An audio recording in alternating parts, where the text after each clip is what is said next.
மலை மலையின் அழகு. மலையும் மலை சார்ந்த இடமும் குறிஞ்சி. மலைக்கு மேலே கருமேகம். இயற்கை எவ்வளவு அழகான ஒரு விஷயம் பாருங்களேன். என்ன அழகு பாருங்க. இந்த இயற்கையெல்லாம் அனுபவிக்காமல் வீட்டுக்குள்ளேயே உட்காந்துக்கிட்டு எல்லா ஜாமானும் ஆர்டர் போட்டால் வீட்டுக்குள்ளேயே வந்துடுது. வீட்டை விட்டு வெளியே போகாமல் இயற்கையை ரசிக்காமல் இப்போல்லாம் மரங்களெல்லாம் பார்க்க முடியுதா ரோட்டில்? இல்லை. ரோடு போடுறேன்னு மரங்களை பூரா அழிச்சிட்டாங்க. இந்த மாதிரி எங்கேயாவது ஒரு மலைக்கு வந்தால் தான் நம்ம இந்த மரங்களை பார்க்க முடியுது.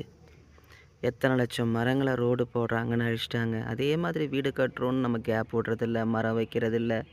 பாருங்கள் எவ்வளோ அழகான ஒரு இயற்கையை பார்த்துக்கிட்டு இருந்தாலே ஒரு தனி சந்தோஷந்தாங்க. அது ஒரு பெரிய பிளெஸ்ஸிங்க. இயற்கையோடு ஒன்றி